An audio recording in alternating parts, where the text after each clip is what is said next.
The blitz is on, and it didn't take long for the deep state to put its full weight into the counteroffensive needed to attempt to offset the damage to public trust after WikiLeaks exposed catastrophic levels of the CIA's cyber warfare arsenal. As The Hill wrote, at issue is the CIA's purported strategy of keeping a database of stolen malware produced by other countries, including Russia, with umbrage and related projects. The CIA can not only increase its total number of attack types, but also misdirect attribution by leaving behind the fingerprints of the groups that the attack techniques were stolen from. Yet it's a full court press to expose Russian hacking involvement, not the CIA.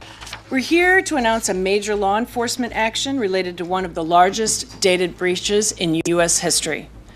Today, we are announcing the indictment of 4 individuals responsible for the 2014 hack into the network of email provider Yahoo, the theft of information about at least 500 million Yahoo accounts, and the use of that information to obtain the contents of accounts at Yahoo and other email providers. The defendants include 2 officers of the Russian Federal Security Service, an intelligence and law enforcement agency of the Russian Federation, and 2 criminal hackers with whom they conspired to accomplish these intrusions. Meanwhile, Roger Stone, now being regarded as a central character connected to the WikiLeaks exposure of the CIA, is being targeted. With respect to Roger Stone, we have a U.S. person affiliated with the campaign who has now said publicly that he had communications, I think first he said with Julian Assange, and then he said after that with an intermediary to Mr. Assange or WikiLeaks, and has now acknowledged having communication with Guccifer 2, which the intelligence community views as essentially a Russian cutout. And obviously these 2 platforms were used to publish documents damaging to Secretary Clinton and helpful to Donald Trump. So I'll tell you, that concerns me a great deal. I am responding and pointing out the problems with the headline, Trump associate was in touch with a Russian hacker. That's a false narrative. My contact, was after the hacking, demonstrates that I could not have colluded. But we were trying to get Guccifer 2.0 on and WikiLeaks. Everybody, the media does that too. They just think the public's dumb. They said in the New York Times that they were surveilling Trump with wiretaps on January 20th. We did a whole show on it. We showed it, and then now they're saying that never happened. It's insane. He's crazy. There were no wiretaps of the president. My car was T-boned by a car coming out of nowhere.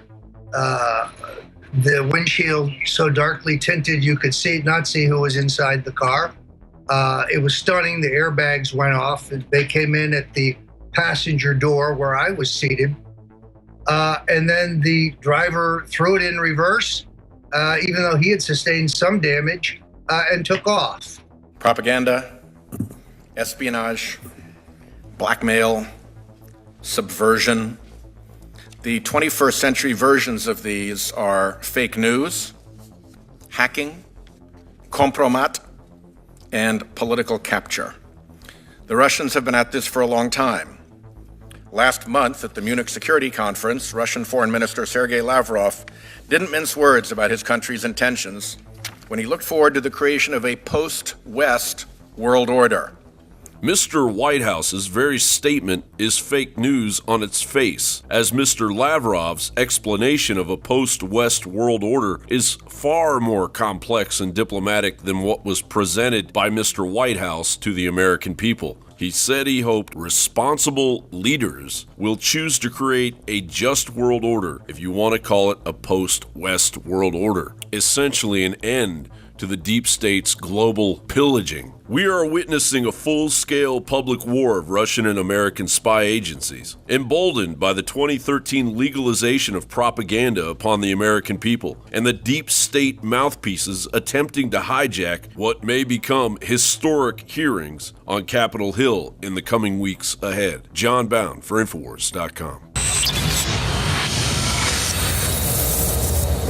In case you haven't heard, InfoWars has become the most influential media outlet in America. We're making freedom go viral. And now we are proud to announce a new weapon in the epic battle against the globalists. InfoWars Prime, where you can watch live high-definition feeds of The Alex Jones Show, plus exclusive insider videos from the InfoWars crew and behind-the-scenes action. Go to Infowars.com/app and download today. InfoWars Prime is available right now for your iPhone or Android. You will have access to exclusive videos that you can't see anywhere else. And that means live coverage of events and breaking news on location as it happens. You can also take advantage of amazing deals from the InfoWars store that are only available for InfoWars Prime subscribers. That's InfoWars Prime at Infowars.com/app. And if you can hear my voice, you are the resistance.